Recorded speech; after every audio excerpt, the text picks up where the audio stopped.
చేద్దాం.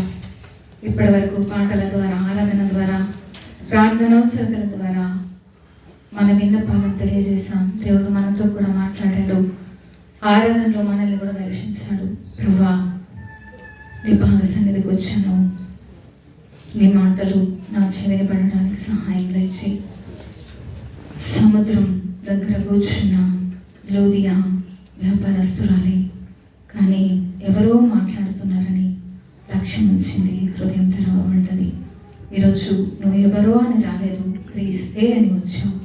ప్రభా, నా హృదయం తెరవబడాలి అని ఆయనకు అప్పగించుకుందాం. స్తోత్రం. పాల వంటిది, జుంటి తేనె వంటిది, నా చివకు మహామధురమైనది. పాల వంటిది, జుంటి తేనె వంటిది, నా చివకు మహామధురమైనది. మేలిమి బంగారు కన్నా మిన్నయైనది, మేలిమి బంగారు కన్నా మిన్నయైనది. రత్నరాసుల కన్నా కోరదగినది, రత్నరాసుల కన్నా కోరదగినది. నీ వాక్యమే నన్ను బ్రతికించెను. అందరం కలిసి నీ వాక్యమే నన్ను బ్రతికించెను. బాధలలో నెమ్మదినిచ్చెను. కృపాశక్తి, దయాశక్తి సంపూర్ణుడా, వాక్యమై ఉన్న యేసు వందనమయ్యా. కృపాశక్తి, దయాశక్తి సంపూర్ణుడా, వాక్యమై ఉన్న యేసు వందనమయ్యా. వాక్యమై ఉన్న యేసు వందనమయ్యా. చెప్దాం. వాక్యమై ఉన్న యేసు వందనమయ్యా. వాక్యమై ఉన్న యేసు వందనమయ్యా. దయా సంపూర్ణ మా తండ్రి, నీ పరిశుద్ధ నామానికి వందనాలు, స్తుతులు, స్తోత్రాలు చెల్లిస్తున్నాం. నీ మహాకృపను బట్టి నీకు వందనాలు. నువ్వు దయా, జాలి, ప్రేమ, అత్యంత కృప కలిగిన దేవుడు స్వామి. అల్పులం, అయోగ్యులం, అభాగ్యులం, అపాత్రులం, కానీ మా మధ్యలోనికి దిగి వచ్చావు తండ్రి. సంఘము మధ్యన, సమాజం మధ్యన నువ్వు తిరిగే దేవుడు ప్రభా. నీ ఆత్మ మాతో ఉందని మేము నమ్ముతున్నాం. నీ ఆత్మ మా మధ్యనున్నది కనుక మేము భయపడతలేము స్వామి.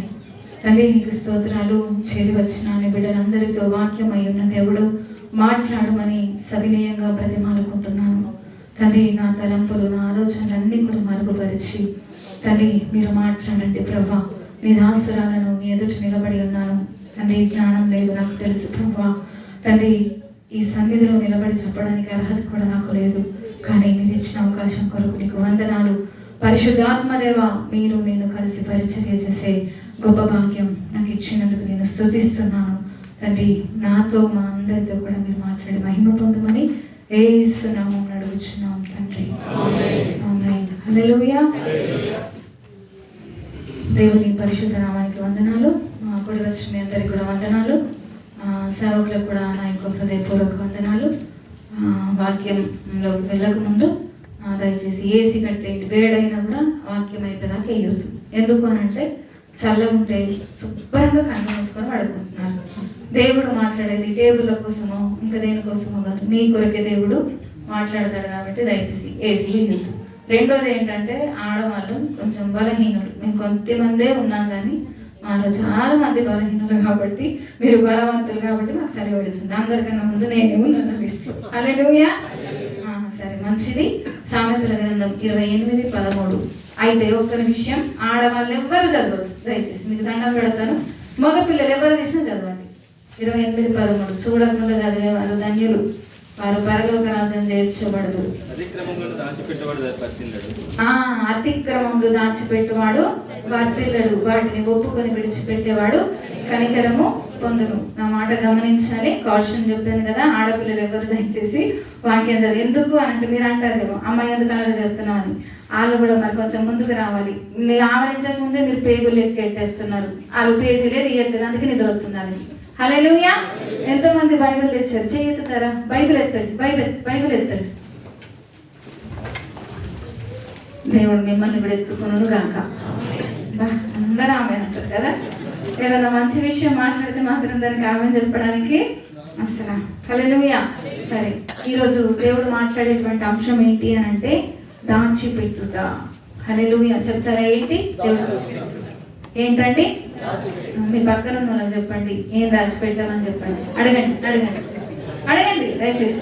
మీ పక్కన ఉన్న వాళ్ళకి చెప్పండి, ఏం దాచిపెట్టాము. సరే, అందరు చెప్పారు కదా. సరే వినండి, మాట్లాడదు దయచేసి. ఏం దాచిపెట్టారండి? దాచిపెట్టుట అని చెప్పాను కదా. ఏదో ఆలోచన మీకు వస్తుంది, ప్లెయిన్గా ఆ మైండ్ అయితే ఉండదు, నాకు తెలిసి ఎక్కడికో వెళ్ళిపోతూ ఉంటుంది. ఏం దాచిపెట్టారు? ఏమనుకున్నారు అసలు? అది శాంతి చెప్తా ఉంది. ఏం దాచిపెట్టిందట? డబ్బులు అంట. ఇంకా చెప్పాలి, ఇంకేం దాచిపెట్టారు? నిజంగా దేవుడు మాట్లాడేవాడు. ఇందాక ప్రకాశం నా ప్రార్థన చేసేటప్పుడు నాకు నా హృదయంలో అది ఎక్కడో నన్ను రేపింది. ప్రభా, నువ్వు మాట్లాడుతూ ఉన్నావు కానీ మా చెవులు మందం అయిపోయినాయి, నువ్వు ఎన్నిసార్లు మాట్లాడినా మేము వింటలేదు ప్రభా, నేను బతిమాలుకుంటున్నాం ప్రభా అని అన్న చక్కగా ప్రార్థించారు. నిజంగా నాకు చాలా సంతోషం అనిపించింది, ఒక దిక్కు భయం కూడా అయింది. హల్లెలూయా. దాచిపెట్టుట ఇందాక మనం చదివాము. అతిక్రమములు దాచిపెట్టువాడు వర్ధిల్లడు. 2వ వచనానికి నేను వెళ్ళట్లేదు, నా టాపిక్ దాచిపెట్టుట కాబట్టి పై వచనంలోనే. ఈరోజు మనం ఏం దాచిపెడుతున్నామండి? డబ్బులు దాచిపెడుతున్నాం. ఇంకా చెప్పాలి, తప్పులు దాచిపెడతాం, మనం చేసిన నేరాలు దాచిపెడతాం, ఇంకా బంగారాలు, ఇంకా చాలా వాటిని దాచిపెడతా ఉంటాం కదా. సరే, బైబిల్లో ఏం దాచిపెట్టారు? దాచిపెట్టడం ద్వారా వచ్చినటువంటి ఫలితాలను కొంచెం సేపు ధ్యానిద్దాం మనం త్వరగా. హల్లెలూయా. దాచిపెట్టే విషయాల్లో కూడా బైబిల్లో రాయబడలేనటువంటిది ఏది కూడా లేదు. ఇందాక అందుకే మనం వాడాం, నీ వాక్యమే నన్ను బ్రతికించాను. ఎవరన్నా నిద్రపోతూ ఉంటే నేను వాళ్ళనే లెగ్గొట్టి నిద్రపోతున్న వాళ్ళని చూడండి అని అంటాను. మీకు ఇప్పుడు ఏం తెలవాలా? ఒకవేళ ఆనందాన్ని అన్నాడు అనుకో, ఆనందాన్ని మీరు లేచి నిలబడాలంటే కారణం ఏంటి? అందరికీ తెలిసిపోతుంది కాబట్టి ఎవరు నిద్రపోకండి. హల్లెలూయా. మీరు మగ బిడ్డలే చదవాలి కాబట్టి దయచేసి అందరూ కూడా బైబిల్ ఓపెన్ చేయండి. దాచిపెట్టే విషయాల్లో మనం ధ్యానిస్తూ ఉంటే బైబిల్లో కూడా దాచిపెట్టిన వాళ్ళు చాలా మంది ఉన్నారు. హల్లెలూయా. మనం ఏం దాచిపెడుతున్నామంటే అతిక్రమాలు, పొరపాట్లు, నేరాలు, తీర్పు తీర్చడాలు, లేకపోతే మాట్లాడింది దాచిపెట్టడాలు, చాలా వాటిని చేస్తాం కదా. అదే కీర్తనల గ్రంథం 32వ అధ్యాయం 5వ వచనంలోకి మనం వెళ్తే కీర్తనకారుడు అంటాడు, నా దోషాన్ని నేను కప్పు కనుక, నా అతిక్రమాన్ని నేను దాచిపెట్టు కనుక నేను ఒప్పుకుంటున్నాను అని అంటా ఉన్నాడు. చదువుతారా? కప్పుకొనక, నా దోషమును కప్పుకొనక, నీ ఎదుట నా పాపము ఒప్పుకొంటిని, యెహోవా సన్నిధిని నా అతిక్రమములు ఒప్పుకొందునని అనుకుంటుని, నీవు నా పాప దోషమును పరిహరించి ఉన్నావు. అంటే మనం దాచిపెట్టిన వాటిని దేవుని దగ్గర ఒప్పుకుంటే వాటిని తీసివేస్తాను అని దేవుడు చెప్తా ఉన్నాడు. దాచిపెట్టుట విషయంలో మనం కొంచెం ముందుకెళ్తే చాలా మందికి తెలిసిందంటే ఆయన ప్రేమ చాలా మాట్లాడాలి. ఖాళీలు పూరించండి. మీరు పూరీలు పడితే ఖాళీ చేసేస్తారు కానీ ఖాళీలు పూరించట్లేదు. చదువుకున్న వాళ్ళకి తెలుసు, ఆడేముంటుంది హెడ్డింగ్, ఖాళీలు. మేము అలాంటి బ్యాచ్ కాదండి, మేము పూరీలు ఖాళీ చేసే వాళ్ళం అంటే నాకు సంబంధం లేదు. హల్లెలూయా, హల్లెలూయా. మీరు చెప్పాలి, దేవుని ప్రేమ చాలా గొప్పది, ఉన్నతమైంది. అసలు దానికి వెలకట్టనే కట్టలేదు. మీకు తెలిసింది అది ఒకటే, నాణానికి 2 వైపులా ఉంటేనే నాణ్యము షాప్లోకి వెళ్తే చదువుతుంది. ఇంకో వైపు ఏంటో తెలుసా? ఆయన రోషము కలిగినటువంటి దేవుడు. నీకు ఎప్పుడు జ్ఞాపకం వచ్చినా దేవుడు ప్రేమ గల్లోడు అని జ్ఞాపకం వస్తే వెంటనే నీకు ఇంకోటి ఏం జ్ఞాపకం రావాలా? ఆయన రోషం కలిగిన వ్యక్తి, ఆయన కోపం కలిగిన వ్యక్తి అని కూడా మీకు జ్ఞాపకం రావాలి. సరే, మొట్టమొదటిగా మనం చూస్తే ఎవరేం దాచిపెట్టారు అనే విషయాన్ని మనం చూస్తే ఆదికాండం 3వ అధ్యాయం 12వ వచనాన్ని చదువుదాం. 3:12. ముందుకు ఆదాము నాతో నుండుటకు నీవు నాకు ఇచ్చిన ఈ స్త్రీయే ఆ వృక్ష ఫలములు కొన్ని నాకు ఇయ్యగా నేను ఇది బాగా వివరించిన, ఎందుకంటే మీకు అందరికీ తెలిసే కాబట్టి. ఆదాము ఏం దాచిపెట్టాడు అని మనం ఆలోచన చేస్తే అక్కడ పండు తిన్నారు హవ్వ, ఆదాము ఇద్దరు కూడా తిన్నారు. దేవుడు వచ్చి అడగగానే ఏమనాలి ఆదాము ఒకవేళ మీరు అనుకుంటున్నట్టు నేను అనుకుంటున్నట్టు మనలాంటి మనిషి కాడు, ఆయన మహిమతో చేయబడ్డాడు. అందుకనే వారి స్థితి వారు పండు తినేదాకా కూడా వాళ్ళకు తెలియలేదు, వాళ్ళు దిగంబరులుగా ఉన్నారన్న సంగతి కూడా తెలియదు. కారణం ఏంటంటే వాళ్ళు మహిమతో ఉన్నారు. రెండోది, వాళ్ళు ప్రతిరోజు కూడా దేవునితో సహవాసాన్ని కలిగి ఉన్నారు. మన సంఘముతో లేకపోతే పరిశుద్ధులతో పెద్ద సేవకులతో సహవాసం కలిగి ఉన్నామనుకుంటేనే ఫీల్ అయిపోతాం. కానీ ఆదాము ప్రతి పూటనట చల్లపూటనట దేవుడు వాళ్ళతో వచ్చి మాట్లాడేవాడు. అంత స్థితిలో ఉన్నటువంటి వ్యక్తి ఎప్పుడైతే ఈ పాపం జరిగిందో, ఆదామా నువ్వు తిన్నావంటే ఆదాం ఏమనాలి? ఒకవేళ మీరే ఆదాం అయితే ఏమంటారు? తిన్నా అని చెప్పాలి. ఎంతమంది చెప్తారు అలాగా? నువ్వు ఇది చేసావా అంటే నీవు నాకు ఇచ్చిన స్త్రీనే ఇచ్చింది తిన్నా. నా సమాధానం ఎలాగుందండి అసలు? ఆదాం ఏమి దాచిపెట్టాడో తెలుసా?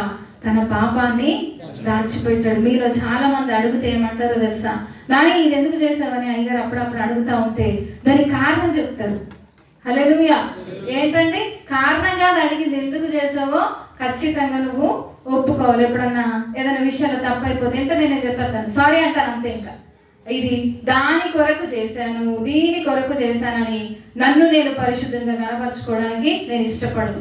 ఖచ్చితంగా ఒకవేళ మనుషులం కదా, ఖచ్చితంగా పొరపాట్లు తప్పులు మనం చేస్తాం కాబట్టి ఆ ఉన్న స్పాట్లో మనం ఏం చేయాలి? ఖచ్చితంగా ఒప్పుకోవాలి. మళ్ళీ మూలవాక్యంకి వెళ్తే అతిక్రమాలు దాచిపెట్టువాడు వర్ధిల్లడు. ఏదైనా తోటను ఎవరి కోసం చేశాడు దేవుడు? మళ్ళీ అడుగుతున్నాను, ఏదైనా తోటను ఎవరి కోసం చేశాడు? ఆదాము అవ్వల కోసమేగా. ఆ తోట నుండి గెంటి వేయబడడానికి కారణం ఏంటండి? హల్లెలూయా. నిజంగా చూడండి, ఆదాము కొరకు దేవుడు ఎన్ని సిద్ధపరిచాడో, వాటిలో నుంచి గెంటి వేయబడడానికి కారణం ఒకే ఒకటి, పాపాన్ని దాచిపెట్టాడు. నిజంగా ప్రభువా అని ఆయన కాళ్ళ మీద ఆ రోజు పడితే సీన్ ఎట్లుంటుండో నాకు తెలియదు. హల్లెలూయా, హల్లెలూయా. అందుకనే మనం ఏం చేయాలి? మన పాపాలను మనము ఒప్పుకోవాలి. 1 యోహాను 1:9 అంటాడు, మన పాపములను మనం ఒప్పుకొని ఆయన నమ్మదగిన వాడును నీతిమంతుడు గనక సమస్త దుర్నీతి నుంచి మనలను పవిత్రులనుగా చేయును. హల్లెలూయా. అందుకనే ఆదాము ఏం దాచిపెట్టాడు అని అంటే పాపాన్ని దాచిపెట్టాడు. దానికి కలిగిన ప్రతిఫలం చెప్పడానికి వల్ల పడదేమో అనుకుంటున్నాం. మీకు అందరికీ తెలిసి దాని ప్రతిఫలం ఏంటంటే మరణం ఈ లోకంలోనికి వచ్చింది. పోనీ ఒక తరమో 2 తరాలు 3 తరాలు 100 తరాలు అయితే బాగుంది. ఎన్ని సంవత్సరాలు? దాదాపు 6000 సంవత్సరాల నుంచి కూడా మరణం మనిషిని ఏల్తా ఉంది. హల్లెలూయా, హల్లెలూయా. అందుకనే మన పాపాన్ని మనం ఖచ్చితంగా ఒప్పుకోవాలి. ఆదాము ఏం దాచిపెట్టాడు అని మనం చూస్తే పాపాన్ని దాచిపెట్టాడు. రెండోదిగా చూస్తే అదే ఆదికాండం 4వ అధ్యాయం 9వ వచనాన్ని చదువుదాం. 8-9. యెహోవా నీ తమ్ముడైన ఏబేలు ఎక్కడున్నాడని అడగగా అతడు నేను ఎరుగను, నా తమ్మునికి నేను కావలి వాడనా అనెను. అప్పుడు ఆయన నువ్వు చేసిన పని ఏమిటి? నీ తమ్ముని రక్తము యొక్క స్వరము నేలలో నుండి నాకు మొర్ర పెట్టుచున్నది. హల్లెలూయా. కయీను ఏం దాచిపెట్టాడు అంటారు? ఇందాక మీకు ఒక క్లూ ఇచ్చాను. ఆదాము ఏం దాచిపెట్టాడు అంటే పాపాన్ని దాచిపెట్టాడు. అందరం చెప్తాం, ఆదాము పాపాన్ని దాచిపెట్టాడు. మొదటిది క్లియర్ కదా. రెండోది కయీను ఏం దాచిపెట్టాడు అంటారు? నేరాన్ని దాచిపెట్టాడు. అసలు దేవునికి హేబేలు ఏమయ్యాడో తెలీదా? తెలుసా? తెలిసే కదా. తెలిసి అడిగినప్పుడు మన సమాధానం ఎలా ఉండాలి? నిజమే ప్రభా, నేను మీద పడి చంపేశాను అది ఒప్పుకుంటే అసలు ఆ సీన్ ఎలా ఉండునో, రివర్స్ ఉంటునేమో. హల్లెలూయా. ఇక్కడ అంటున్నాడు, నా తమ్ముడికి నేను కావలి వాడనా అని చెప్పేసి అంటా ఉన్నాడు. కయీను నేరాన్ని దాచిపెట్టాడు. అంత మాత్రమే కాదు, కయీను చేస్తే కొంతమంది ఉంటారు, నేను చేస్తే సంసారం, నువ్వు చేస్తే మీరు ఖాళీలు పూరించుకోండి. నాకు చెప్పాల్సిన పనేమి? పూరీలు ఖాళీ చేసే వాళ్ళు చెప్పకండి, ఖాళీలు పూరించే వాళ్ళు మాత్రమే చెప్పండి. హల్లెలూయా. సరే, కయీను నేరాన్ని దాచిపెట్టి ఏమంటున్నాడు 13వ వచనంలో చూడండి, అందుకు కయీను నా దోష శిక్ష నేను భరింపలేనంత గొప్పది. అంటే ఈయన ఎదుటోళ్ళని చంపొచ్చు, కానీ ఆయన మీదకి శిక్ష వస్తే మాత్రము నేను భరించలేనంత గొప్పది. బాధ ఎవరిదైనా బాధనే. కయీనేం దాచిపెట్టాడు? ఎవరన్నా ఇంతమంది ఉన్నాం కదా, ప్రతి ఒక్కరికి ఒక్క సంఘం ఉంది. ఇక్కడ ఉన్న వాళ్ళకి నాకు తెలిసి అందరం ఇండియాలో ఒక్క సంఘం మనుషులం కాము కదా. ఎవరన్నా మీ సంఘాల్లో కయీను అని పేరు పెట్టుకున్న వాళ్ళని ఎవరన్నా చూస్తే చేయొద్దండి. పాపం ఎందుకు పెట్టుకోలేదండి? ఆదం అవ్వల మొదటి కుమారుడు కదా, భూమి మీద జన్మించింది. ఎంత ఘనత ఉందండి అసలు ఆయనకి. కయీను అని పేరు పెట్టుకోవడం చూసారా? కయీను సంతానాన్ని దేవుడు శపించాడు. హల్లెలూయా. తను దాచిపెట్టినటువంటి నేరానికి బదులుగా ఏమొచ్చింది? శాపం వచ్చింది. అందుకే ప్రభువా నువ్వు చెప్పినటువంటి ఆ పని నేను భరించలేనంత గొప్పది. హల్లెలూయా. సరే, మూడోదిగా మనం చూద్దాం. అదే ఆదికాండం 31వ అధ్యాయం 38 నుంచి 40. ఆదికాండం 31, 38, 39, 40. ఈ 20 ఏండ్లు నేను నీ యొద్ద నుంటిని, నీ గొర్రెలనైనను మేకలనైనను ఈడ్చుకొని పోలేదు, నీ మంద పొట్టేళ్లను నేను తినలేదు, దుష్ట మృగముల చేత చీల్చబడిన దానిని నీ యొద్దకు తెగ నష్టం నేను పెట్టుకున్నాను. పగటి యందు దొంగిలింపబడిన దాన్ని నేమి, రాత్రి యందు దొంగిలింపబడిన దాన్నేమి నా యొద్ద పుచ్చుకుంటివి. నేను ఇలాగుంటిని, పగటి ఎండకును రాత్రి మంచుకును నేను క్షీణించిపోతిని, నిద్ర నా కన్నులకు దూరమాయను. హల్లెలూయా. ఎవరైనా అయ్యా బాబాయ్ ఒకటే స్వరం, మీకు అందరికి ఏం అర్థం కాలేదండి? ఎవరు కొలువు చేసింది? ఎవరు? Love marriage. లవ్ మ్యారేజ్ చేసే వాళ్ళంతా ఈ పని చేయాలా? ఏ పని? పాలేరు పని చేయాలా? ఈయనంట పాపం చెప్తా ఉన్నాడు, వివరిస్తా ఉన్నాడు. ఎన్ని సంవత్సరాలట? ఈ 20 ఏండ్లు మీరు ఎప్పుడన్నా హాస్పిటల్లో కానీ లేకపోతే ఎయిర్పోర్ట్లో కానీ ఇంకేదన్నా కానీ ఒక ఇంట్లో ఏదైనా అశుభం జరిగినప్పుడు వాళ్ళతోనే ఉంటాం కదా మనం. రాత్రంతా నిద్ర ఉండదు.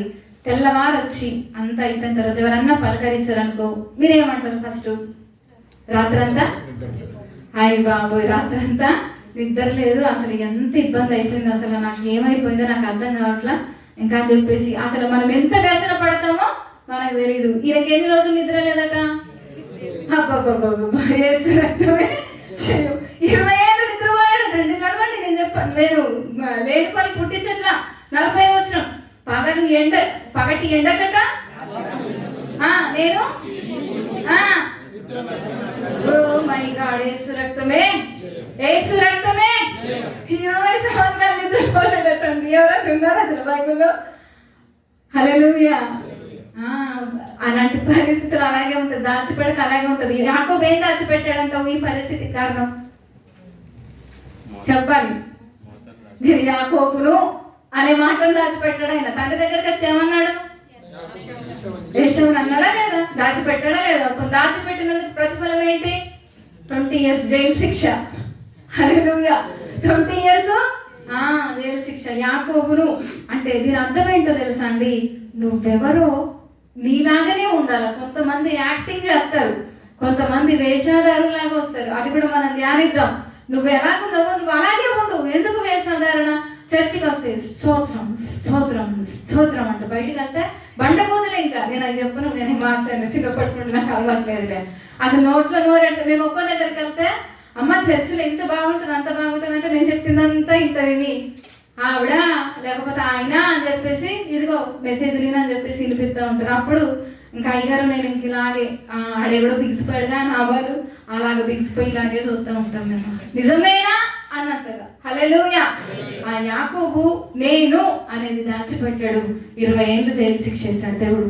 మళ్ళీ ఆశీర్వాదం కొరకు యబ్బోకు రేవు దగ్గర పోరాడాల్సి వచ్చింది, దేవునితో పోరాడాల్సి. ఒకవేళ మీరు ఆలోచన చేయండి, యబ్బోకు రేవు దగ్గర అసలు యాకోబు పోరాడడం లేదు. ఏమన్నా ఉంటుందండి యాకోబు జీవిత చరిత్ర? ఏమీ ఉండదు. హల్లెలూయా. 4వదిగా చూద్దాం. మొదటిది ఏంటిదంటే ఆదాం ఏం దాచిపెట్టాడు? పాపాన్ని దాచిపెట్టాడు. రెండోది కయీను నేరాన్ని దాచిపెట్టాడు. యాకోబు ఏం దాచిపెట్టాడు? నేను అనేదాన్ని దాచిపెట్టాడు. 4వది మనం చూస్తే అదే 1 రాజుల గ్రంథం 14వ అధ్యాయం 1వ వచనాన్ని అలాగే 5-6 వచనాలను చదువుదాం. 1 రాజులు 14వ అధ్యాయం. చెప్తారు ఎవరన్నా? అక్కడ ఎవరు ఉంటారో? 1 రాజులు 14. యరొబాము కుమారుడైన అంతే చదువు. అబీయా కాయలు పడగా, ఆ కాలంలో యరొబాము కుమారుడైన అబీయా కాయల పడగా. గట్టిగా చదువు బాబు, మనం పెంతెకొస్తున్నాం. హల్లెలూయా. దయచేసి ఎవరేమనుకోవద్దు. ఒక సహోదరి మొన్న చెప్తా ఉంది, ఆమెకు వాక్యం చదవరాకపోతే అలా పాస్టర్ అన్నాడంటే, నువ్వు చదవకు, నీకు చదవరావట్లేదు అన్నాడంట. ఆమె చెప్తా ఉంది, ఇంకా పట్టుదలతో నేను చదివాను, ఇలా దేవుడు నాకు వాక్కుని ఇచ్చాడని. అందుకే మీరు గట్టిగా చదవండి. తిన్న వాళ్ళందరూ గట్టిగా స్తోత్రం చెల్లిద్దాం. ఏదో ఒక స్వరం గట్టిగా బాగా. ఆ కాలమున యరొబాము కుమారుడైన అబీయా పడగా. చాలు. హల్లెలూయా. యరొబాము కుమారుడు ఏమయ్యాడట? ఆరోగ్యము బాగోలేదు. అదే 5-6 వచనాలు చదువుదాం. అంతటా యెహోవా అహియాతో సెలవిచ్చినది ఏమనగా, యరొబాము కుమారుడు కాయలుగా ఉన్నాడు గనుక అతని గురించి నీ చేత విచారించుటకై యరొబాము భార్య వచ్చుచున్నది. ఆమె మారు వేషం వేసుకొని మరి ఒకతే అయినట్టుగా వచ్చుచున్నది గనుక నేను నీకు సెలవిచ్చినట్టు నీవు ఆమెతో చెప్పవలెను. చాలు. హల్లెలూయా. ఇక్కడ యరొబాము భార్య తన అసలు రూపాన్ని దాచేసుకొని మారు వేషంలో వచ్చింది. ఆమె పేరు రాయబడలేదు అక్కడ. ఎందుకు వచ్చింది? ఆ అహి అనేటువంటి ఆ ప్రవక్త దగ్గరికి ఎందుకు వచ్చింది అంటే, నా కుమారుడు బాగుపడతాడా లేడా అని చెప్పేసి తన దగ్గరకు వచ్చింది. అప్పుడు ఆ ప్రవక్త అంటున్నాడు, నీకు కఠినమైనటువంటి మాటలు చెప్పడానికి యెహోవా నాకు సెలవిచ్చాడు. హల్లెలూయా. అందుకనే ఎక్కడికన్నా పోతే దయచేసి మీ వేషాలు మార్చుకోకండి, మీ రూపాలు మార్చుకోకండి. మనం ఎక్కడున్నా దేవుని బిడ్డలమే, క్రైస్తవులమే, దేవుని ఆ పరలోక రాజ్యానికి వారసులమే అనేటువంటి ఆ సోయిలో మనం ఉంటే ఖచ్చితంగా మన ప్రవర్తన చర్చిలున్నా ఒకేలాగుంటది, ఇంట్లో ఉన్నా ఒకేలాగుంటది, దేశం కాని దేశం వెళ్ళినా ఒకేలాగుంటది, నువ్వు ఏ స్థలానికి వెళ్ళినా అలాగే ఉంటది. కొంతమంది ఇక్కడ చూస్తే నిన్న పేరు చెప్పను, మేము ఒక స్థలానికి వెళ్ళాము నిన్న. అక్కడ ఒక పరిచయం అయినటువంటి నాకు తెలిసినటువంటి ఒక అమ్మ, నేను అమ్మ అంటున్నానంటే నా వయసు 44, నాకంటే 10 సంవత్సరాలు పెద్దగా ఉంటుందని మీరు అనుకోవచ్చు. ఆమెను చూసి ఆవిడ కాదా మనసులు ఎంత పలకరిస్తే ఏమనుకుంటుందో, పలకరియకపోతే పోనీలే తెలుగేగా అని చెప్పేసి పలకరిస్తే ఆవిడ నన్ను చూసి గుర్తుపట్ల. అసలు నేను అనాల్సిందా డైలాగు, మిమ్మల్ని చూసి నేను అంత గుర్తుపట్టలేనంతగా అయిపోయింది. ఇంకేం చెప్పను నేను అంతకన్నా ఎక్కువ. మనం ఎక్కడున్నామో ఎలాగున్నామో అలాగే ఉండాలి. ఈ వేషం విషయంలో చూస్తే ఇలా స్త్రీలు పురుషులు అయిపోతున్నారు, పురుషులు స్త్రీలు అయిపోతున్నారు. వీళ్ళకి క్లినికో క్యాంప్ దగ్గరికి ఆ పిల్లల్ని తీసుకోవడానికి వెళ్తే ఒక ఆమె వెళ్తా ఉంది, నేను అలాగే చూస్తూ ఉన్నాను. నా వెనక పిల్లలు ఉన్నారు, ఆడపిల్లలు. అది చూసి అమ్మ ఏం చెప్తున్నావు అంది. ఏమి లేదన్నాను. అమ్మ నువ్వు చూస్తుంది ఆమె లేడీయా జెంట్సా అని చూస్తున్నావు కదా అన్నారు. అన్నాను అంతే. ఒక అంటది నో మగపిల్లాడు అంటది, ఒక అంటది ఆడపిల్ల. నేను అన్నాను నిదానించి చూస్తే కానీ ఆడో మగ తెలియట్లేదు, ఇదేం దరిద్రం వచ్చిందో తెలియట్లేదు. హల్లెలూయా. ఆడోళ్ళలాగా ఉండండి దయచేసి, మగబిడ్డలు మగళ్ళలాగా ఉండండి. జుట్లు పెంచేసుకొని ఈ చెవులీలో పెట్టేసుకొని ఆడోళ్ళేమో సమర్పణతో తీసేస్తా ఉన్నారు, మగపిల్లలేమో పెట్టుకుంటా ఉన్నారు. యేసు రక్తమే చేయి, మగబిడ్డలందరికీ దేవుడు జ్ఞానం దయచేయుగాక. ఆడపిల్లలు టీషర్ట్లు జీన్స్ మానే ఎదురుగాక. అబ్బా ఎవరు అనట్లేదే, అందరు వేసుకునే బచ్చేయా. ఓ మై గాడ్, దేవుడు యెహోవాను భార్యకి ఇయ్యలేదు కానీ మనకు ఆ జ్ఞానం ఇచ్చునుగాక. హల్లెలూయా. బట్టలు దేనికి వేసుకున్నాడు, దేనికి ఇచ్చాడండి దేవుడు? కప్పుకోవడానికే ఇచ్చాడు, రక్షణ కొరకు ఇచ్చాడు. దాని కొరకే వాడండి దయచేసి. హల్లెలూయా. యెరోబాము భార్య మారు వేషం వేసుకొని వచ్చింది, దాచిపెట్టింది, తన అసలు స్వరూపాన్ని దాచిపెట్టింది. కఠినమైనటువంటిది, నీ కాళ్ళు నీ వాకిట్లో ఉండగానే నీ కుమారుడు చనిపోతాడని చెప్పాడు అక్కడ అహియా. హల్లెలూయా. అందుకని మనకున్న వాటిని మనము దాచిపెట్టదు. నువ్వు ఎప్పుడు ఎక్కడ ఎలాగుంటావో ఎక్కడైనా అలాగే ఉండు, ఏ పరిస్థితి అయినా అలాగే ఉండు. ఇంకొక వచనాన్ని కూడా మనం చదువుదాం. ఆదికాండం 31వ అధ్యాయం 19వ వచనాన్ని చదువుదాం. ఆదికాండం 31.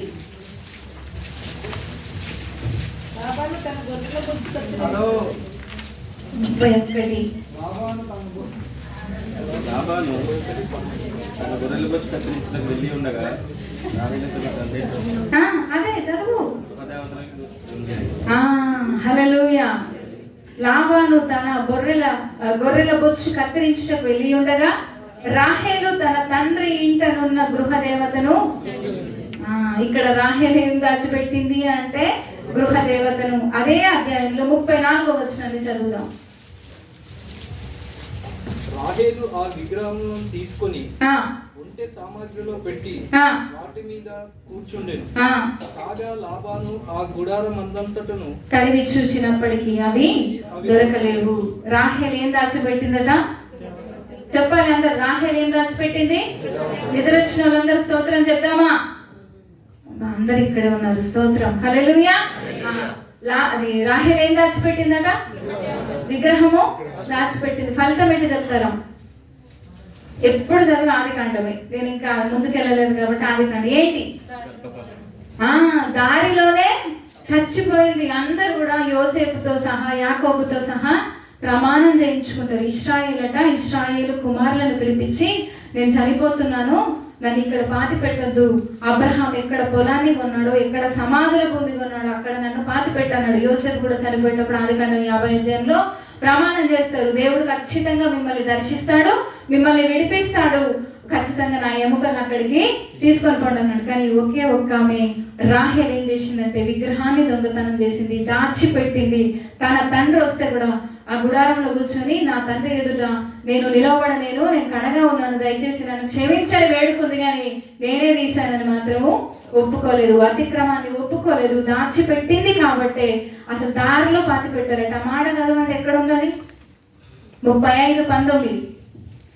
అట్లు రాహేలు మృతి పొంది బెత్లెహేమును ఎఫ్రాతా మార్గమున పాతి పెట్టబడెను. హల్లెలూయా.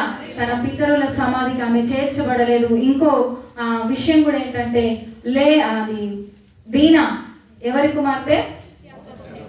యాకోబు కుమార్తె. తను కూడా చనిపోయింది. తన యొక్క హిస్టరీ కూడా ఎక్కడ లేనటువంటి స్థితి. హల్లెలూయా. అందుకని మనం దాచిపెట్టద్దు. మనం ఇంకా వెళ్దాం. ఏమేమి చెప్పుకున్నాం చెప్తారా? ఆదాము పాపాన్ని దాచిపెట్టాడు. రెండవది కయీను నేరాన్ని దాచిపెట్టాడు. మూడవది నేను అనేదాన్ని దాచిపెట్టాడు. యెరోబాము భార్య మారు వేషం తీసుకుని అసలు రూపాన్ని దాచింది. ఐదవది రాహేలు గృహదేవతను దొంగిలించింది, దాచిపెట్టింది. పితరుల యొక్క సమాధికి తను వెళ్ళలేదు. ఇంకో వచనాన్ని కూడా చదువుదాం. యెహోషువ గ్రంథం 7వ అధ్యాయం 21వ వచనం. యెహోషువ. దోపుడు సొమ్ములో ఒక మంచి షీనారు పై వస్త్రంను 200 తులముల వెండిని 50 తులముల ఎత్తుగల ఒక బంగారు కమ్మి నేను చూచి వాటిని ఆశించి తీసుకుంటుని, అదిగో నా డేరా మధ్య అవి భూమిలో దాచబడి ఉన్నవి. దాచిపెట్టేశాడు. వాటిలో ఎరుకో పట్టణాన్ని ఏం చెప్పాడు దేవుడు? అది శపితమైనటువంటి పట్టణము, మీరు అందులో ఏమి కూడా తీసుకోవద్దని ఖచ్చితంగా ఖండితంగా యెహోషువ ద్వారా సెలవిచ్చాడు. అక్కడ ఏమి తీసుకోవద్దన్నాడు? మొత్తం కూడా పశువులను, స్త్రీలను, పిల్లలను అన్నిటిని కూడా అగ్నితో కాల్చివేయమన్నాడు. కాల్చివేయమని అన్ని చెప్పిన తర్వాత ఈ ఆకాను అనేటువంటి వాడు ఎప్పుడైతే చక్కటి బట్టలు కనబడ్డాయో, కొంచెం వెండి బంగారం కనబడ్డదో దాన్ని ఆశించి తీసుకొని తన గుడారంలో దాచిపెట్టుకున్నాడు. దాచిపెట్టుకొని వచ్చి ఏం చేస్తున్నాడో తెలుసా? దేవుణ్ణి స్తుతించుడి, కానీ పూరించండి, పాడదామందరం కలిసి అనగా సిలో తెలిసి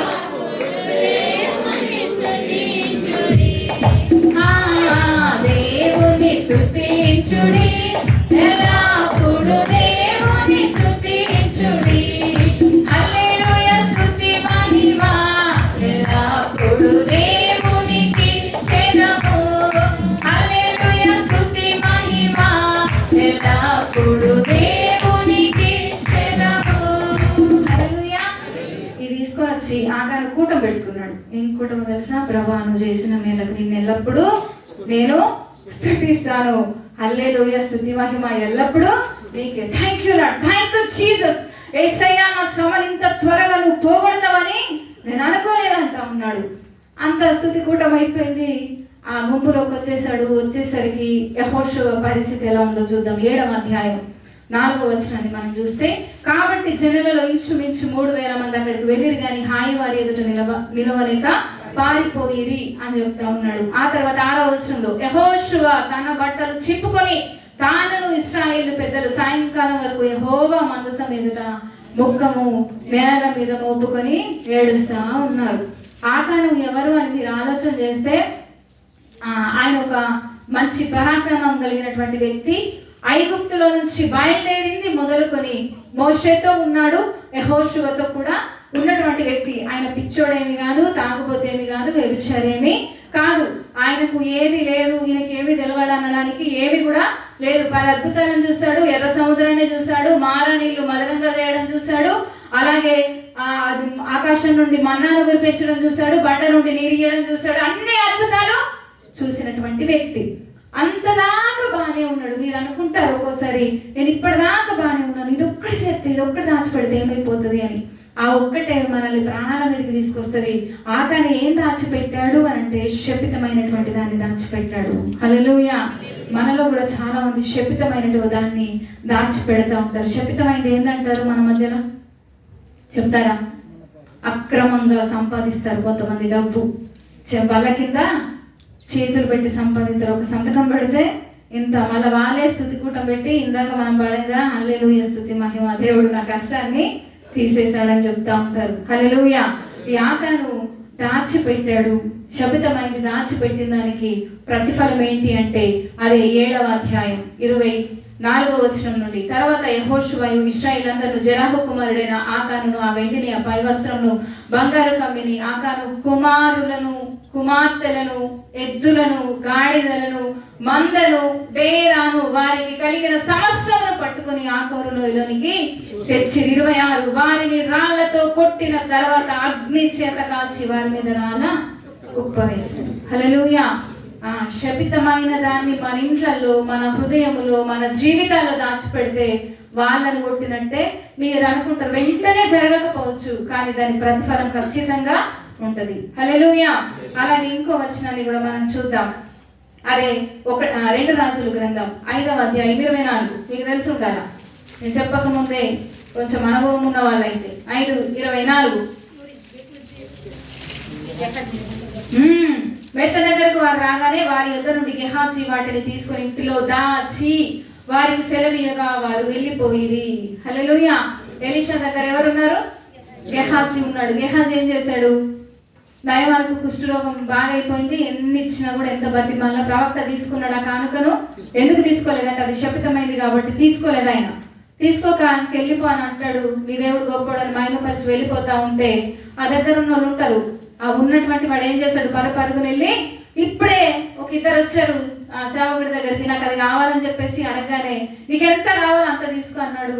మొత్తానికి అదంతా మళ్ళీ తిరిగి తీసుకొచ్చుకున్నాడు. ఆ మెట్ల కింద దాచి వచ్చి అక్కడ నిలబడ్డాడు. ఎంత మంచి దేవుడవేసయ్యా, నీవెంత మంచి దేవుడవేసయ్యా,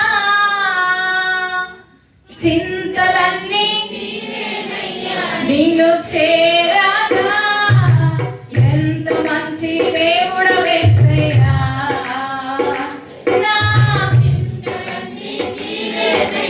నిన్ను చేరగా, ఎంత మంచి దేవుడవేసయ్యా.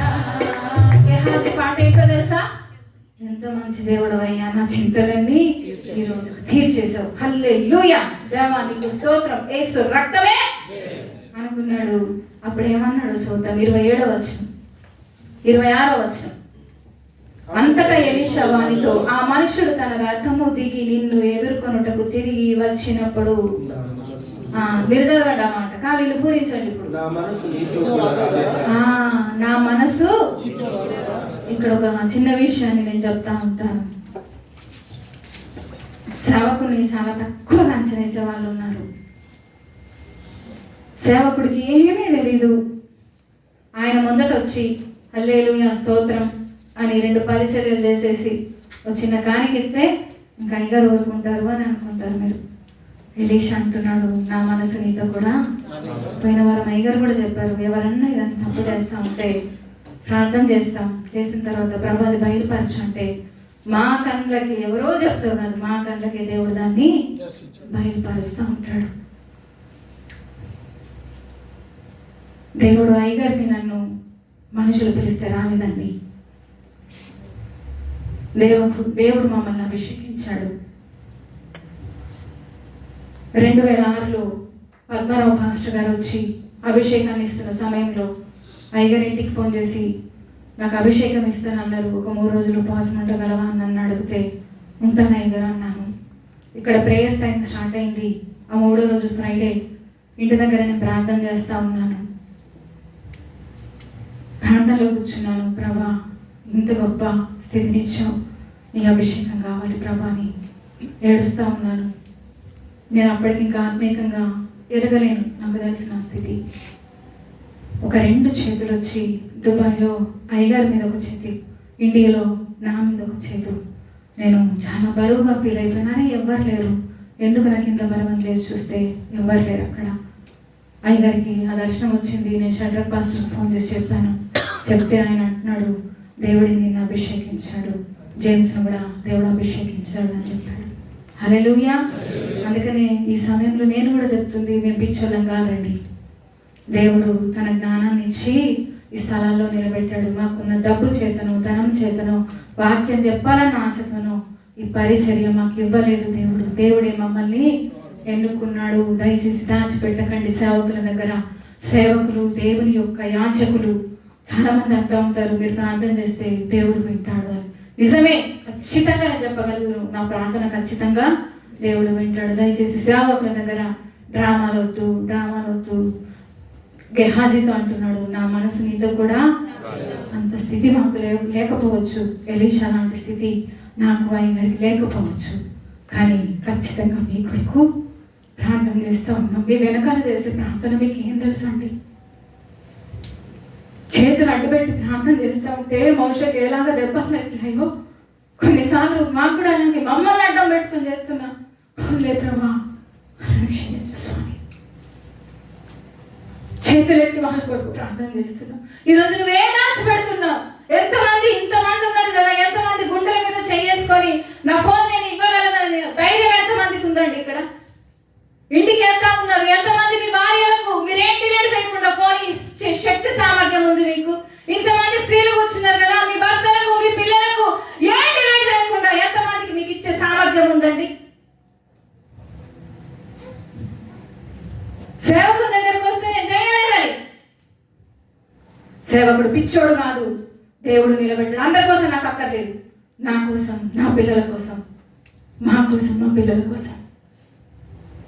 గెహాజీ అనుకున్నాడు, ఎలీషాకేమి ఇక్కడే ఉన్నాడు కదా, ప్రార్థన చేస్తున్నాడు, దేవుడు ఖచ్చితంగా బయలుపరుస్తాడు. దాని ఫలితం ఏంటో తెలుసా? కుష్టి వచ్చింది. ఈరోజు దాచిపెట్టే వాళ్ళకు ఒక హెచ్చరిక, మీకు కుష్టి రాకపోవచ్చు, ఆత్మీయ కుష్టి వస్తుంది, జాగ్రత్త. కుష్టి వచ్చిన వాళ్ళను జీవితకాలం అంతా పాలెం వెలుపల్లే. ఒకవేళ నువ్వు చచ్చిపోతే పరలోక రాజ్యం నీకు లేదు, దాన్ని వెలుపల్లే నువ్వు ఖచ్చితంగా చెప్పగలుగుదు. నువ్వు కుష్టు వ్యాధి మీకు రాకపోవచ్చు, ఆత్మీయ కుష్టు నీకు వస్తుంది. ఏ దాచి పెడుతున్నావు ఇవాళ? చేస్తా ఉన్నారు, కప్పు పెడతా ఉన్నారు. కొంతమంది మా ఫోన్లు బ్లాక్ లిస్ట్ లో కూడా పెడతా ఉన్నారు. దేవునికి స్తోత్రం. మా ఫోన్ ఎందుకు బ్లాక్ లో పెడతారో నాకు అర్థం కాదా. హల్లెలూయా. గెహాజీ ఎలీషాకి ఏమి తెలవాలనుకున్నాడు, శపితమైన దాన్ని దాచిపెట్టాడు. ఇంకొక మాట చెప్పి నేను ముగిస్తాను. అపోస్తల కార్యాలు 5వ అధ్యాయంలో 1 నుంచి మనం చదివితే అననీయ, సప్పీరా అక్కడ కనబడతా ఉంటారు. అననీయ, సప్పీరా 1-2 వచనాలు చదువుదాం. అననీయ అనే ఒక మనుష్యుడు తన భార్య అయిన సప్పీరాతో ఏకమై పొలమమ్మెను. భార్య ఎరుకనే వాడు దాని వెలలో కొంత దాచుకొని కొంత తెచ్చి అపోస్తలుల పాదముల వద్ద పెట్టెను. చాలు. హల్లెలూయా. అపోస్తలుల పాదాల దగ్గర పెట్టాడు.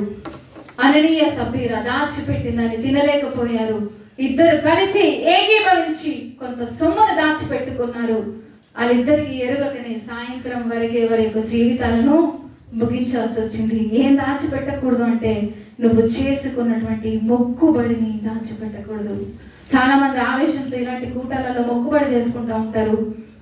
అది అయిపోయిన తర్వాత, కష్టం తీరిన తర్వాత, ఇంత డబ్బా ఆయనకి ఇయ్యడమా, ఆయన మరి ఎలాగా అని చెప్పేసి దాంట్లో కత్తిరిస్తూ ఉంటాడు. ఆయన నీ ఆశీర్వాదంలో కూడా కోత పెడతా ఉంటాడు. హల్లెలూయా. అవసరమైతే తినకుండానే చేస్తాడు. అననీయ, సప్పీరా మొక్కుబడిని దాచిపెట్టారు. సాయంకాలం వరకు ఇద్దరు కూడా చనిపోయారు, బాధ పెట్టబడ్డారు. వాళ్ళు దాచుకున్నది ఎవరిదండి? వాళ్ళు దాచుకున్నది ఎవరిది? హల్లెలూయా. అందుకని మీది ఎవరైనా మీ జీవితంలో మొక్కుబడిన ఒకవేళ దాచి పెడితే దయచేసి తిరిగి చెల్లించండి. తడుగు కాకముందే చెల్లించండి. చివరికి ఒక్క మాట చెప్పి నేను ముగిస్తాను. అదే యెహోషువ గ్రంథం 6వ అధ్యాయం 25వ వచనాన్ని చదువుదాం. 6:25.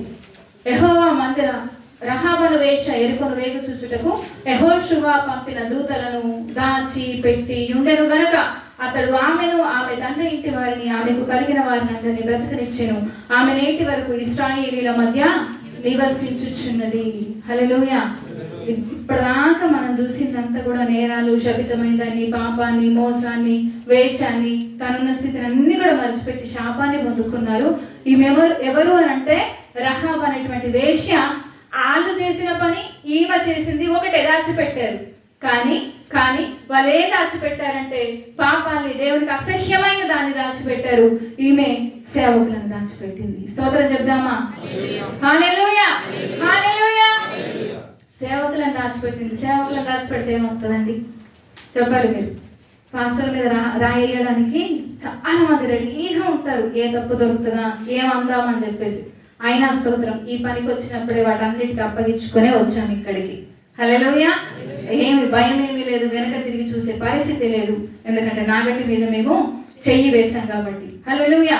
ఏమొచ్చింది ఈమెకంటే సేవకులను దాచిపెట్టినందుకు ఆ సేవకులే ఈమెను కాపాడారు ఉపద్రవంలో నుండి. హల్లెలూయా.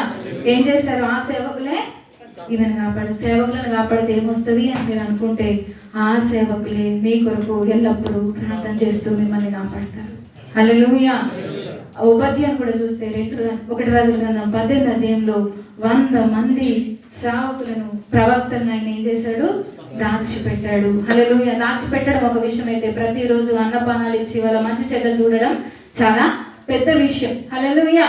ఈ ఉపద్య తన సేవకులను దాచిపెట్టాడు. రహాబు కూడా తన సేవకులను దాచిపెట్టింది. మీరు కనుక సేవకులను దాచిపెట్టగలిగితే, సేవకుల కొరకు ఆలోచన చేయగలిగితే, ఆ సేవకులు ఏం చేస్తారు మీకంటే మీ కొరకు ఎల్లప్పుడూ ప్రార్థన చేస్తారు. కాబట్టి నువ్వు దేన్ని దాచిపెడుతున్నావు? నీకు మేలు జరిగించేదాన్ని దాచిపెడుతున్నావా? నీకు నష్టం కలిగించేదాన్ని దాచిపెడుతున్నావా? అందరం లేచి నిలబడదాం, దేవుని సన్నిధిలో ఒప్పుకుందాం. నిజమే ప్రభువా, నా జీవితంలో నేను పాపాన్ని, శపితమైన దాన్ని, నేరాన్ని, ఎన్నో వాటిని దాచిపెడతా ఉన్నానయ్యా. తండ్రి, పాపాన్ని దాచిపెట్టిన ఆదాము మరణాన్ని తీసుకొచ్చాడు. తండ్రి, నేరాన్ని దాచిపెట్టిన కయీను శపించబడ్డాడయ్యా. తండ్రి, నీకు స్తోత్రాలు. యాకోబు తన నిజ స్వరూపాన్ని, దేవాసే యాకోబు అని నేనే అని ఒప్పుకోకపోవడం కారణాన్ని 20 సంవత్సరాలు కూడా తను ఇబ్బంది పడాల్సి వచ్చింది. యెరోబాము భార్య మారువేషం వేసుకొని వచ్చిందయ్యా. తండ్రి, నీకు స్తోత్రాలు. నేను కూడా ఎన్నోసార్లు నా జీవితం అలాగుందని ఒప్పుకుందాం. రాహేలు గృహ దేవతలను దాచిపెట్టింది. ఈరోజు నీ హృదయంలో ఏ విగ్రహాన్ని దాచిపెట్టావు? ఏ విగ్రహాన్ని దాచిపెట్టావు? ఒక్కసారి ఆలోచించుకుందాం. అలాగే ఆకాను శపితమైన దాన్ని ముట్టద్దు అన్నాడు, దాన్ని కాల్చివేయాలన్నాడు. చూచి ఆశించి దాచిపెట్టుకున్నాడు. అయితే కుటుంబాన్ని కోల్పోవలసి వచ్చింది. గెహాజీ శపితమైన దాన్ని దాచిపెట్టుకున్నాడు, కుష్టు తెచ్చుకున్నాడు. అననీయ సప్పీరా మొక్కుబడిని దాచిపెట్టుకున్నారు, మరణం కావాల్సి వచ్చింది. ఈరోజు నువ్వేది దాచిపెడుతున్నావు? అందరం కూడా ఒప్పుకుందాం. దయచేసి మౌనంగా ఉండొద్దు. నువ్వేది దాచిపెడుతున్నావు? ఒక్కొక్కళ్ళ దగ్గర 2-3 ఫోన్ నంబర్లు, ఒకళ్ళకొకటి, ఇంకొకటి ఫోన్లో దాచి పెడతా ఉన్నావు. నీ భార్యకు దాచి పెడతా ఉన్నావు, నీ భర్తకు దాచి పెడతా ఉన్నావు, నీ పిల్లలకు దాచి పెడతా ఉన్నావు. ఈరోజు ఏ దాచి పెడుతున్నా? దేవునికి తెలియనటువంటి రహస్యం ఏది కూడా లేదు. దయచేసి ఆయనకు అప్పగించుకుందాం. వేశ్యనే రహాబు, వేశ్యనే, దేవునికి అసహ్యమైన జీవితమే, కానీ సేవకులను దాచిపెట్టింది. నిజంగా ఈ రోజు వరకు కూడా ఆమె కుటుంబం వారు ఇశ్రాయేలీల మధ్యలో నివసిస్తా ఉన్నారు. ఆ సేవకులు ఆమెను కాపాడారు. ఈరోజు ఏ దాచిపెడుతున్నావు? దేవుని ఎదుట ఒప్పుకొని ధైర్యం నీకుందా? అతిక్రమాలు దాచిపెట్టుకున్న వాటిని ఏది దాచిపెడుతున్నావు? ఒప్పుకుందాం. యేసయ్యానికి వందనాలు. ఒప్పుకుందాం.